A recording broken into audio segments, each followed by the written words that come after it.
Hey everybody, my name is Stuart Hamm, and I'm here at the Apogee Studios in beautiful, sunny Santa Monica, California, to just give you a little demo and brief discussion about my process when I do recording. These days, to make a living as a musician, you've got to wear a lot of hats, and you've got to be very aware of what's going on in trends in the music industry.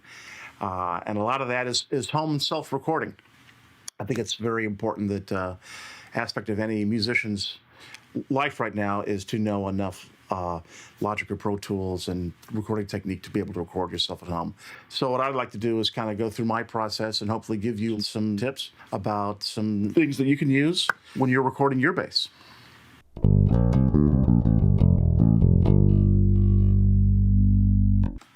First thing we want to decide is what pickups we're going to use. And in general, there's a few steadfast rules that you can think about. The pickup closest to the bridge is generally a more trebly distinct sound.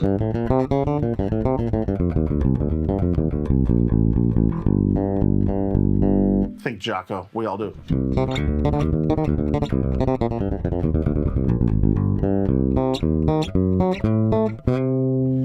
And it's not only the position of where it is on the body that has more of a mid-range trebly sound, but it's also pickups are usually put there that will pick up that sort of sound.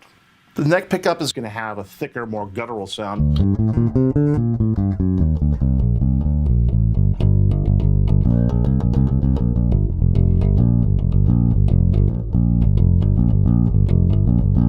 All right, let's go back to the other pickup, play the same thing. You can hear the difference.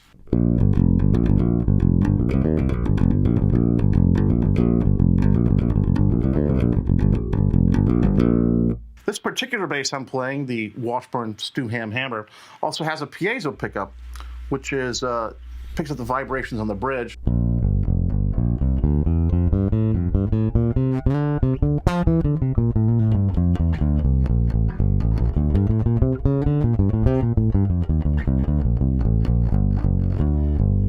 I'm playing all these flat, and of course on top of that I can add or take off bass or treble. One way I would use this pickup, the piezo, is if I turn the treble down, turn the bass up.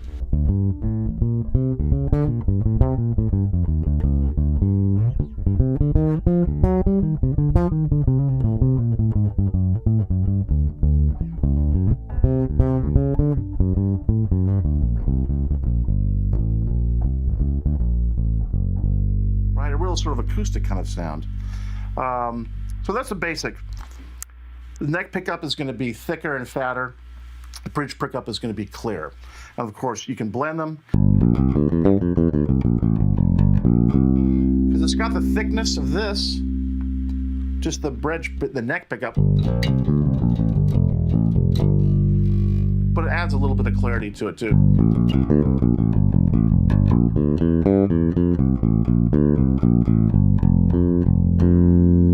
Now, of course, the other equation that we could throw into it is the plectrum. And it's just another sound for your arsenal, for your repertoire. Now, here's the thing where I don't think very often I'd use a pick with the bridge pickup. Sort of thin. Definitely when I think pick, I'm thinking the neck pickup. And here with the pick, the neck pickup is going to sound nice on its own.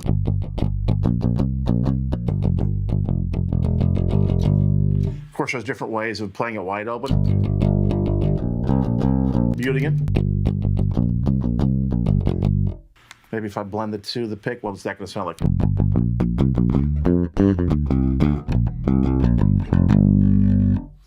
Right, so my initial reaction then is going to be that I'm going to use these two pickups. And what I'm going to have to do then is just try to record a little of the song with fingers and with pick and see which feels better, which fits in with the track better, and also what's going to inspire me to come up with a better bass part. But the main thing to remember is that the sound is coming from your fingers. You can't recreate a sound that you can't play with your fingers. If you're a guitar player or a very mediocre bass player and you think you put in a plug-in for an Ampeg SVT, you're going to sound like Billy Sheehan. It's not going to happen. So again, you want software and to be able to accurately record what you're doing.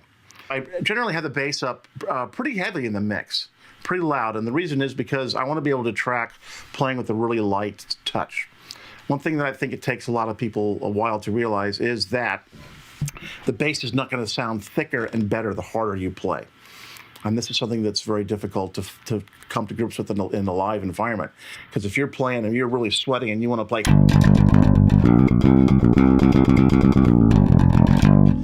it just sounds clacky.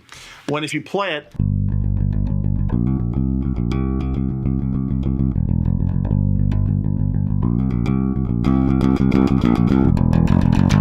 I mean, what a difference in sound. And obviously the sound man is going to like it better if you play the nice, right, a nice controlled attack. So by putting the bass up ungodly loud in the mix, it's going to force me to play with a very light touch so that I won't overpower the rest of the tracks and I can get a nice, fat, even sound on the bass. One other little trick for you bass players and also you guitar players if you're recording bass yourself. Tuning, obviously we want to get ourselves in tune, but here's a little secret for you is that always tune the bass just a hair flat. I've worked with some guitar players that are very, we'll say the word is picky. And I swear it's one of those things that you wouldn't know it just by the meters, but if you tune a bass and a guitar to A440, the bass sounds a little sharp. And when the bass is sharp in a track, it makes the whole thing edgy. And the bass is supposed to bring everything together and make the track sound relaxed. So I tune just to the south of A440, and I think that you'll find if you do that too, the whole track is just going to sound a little more relaxed and sit back a little better.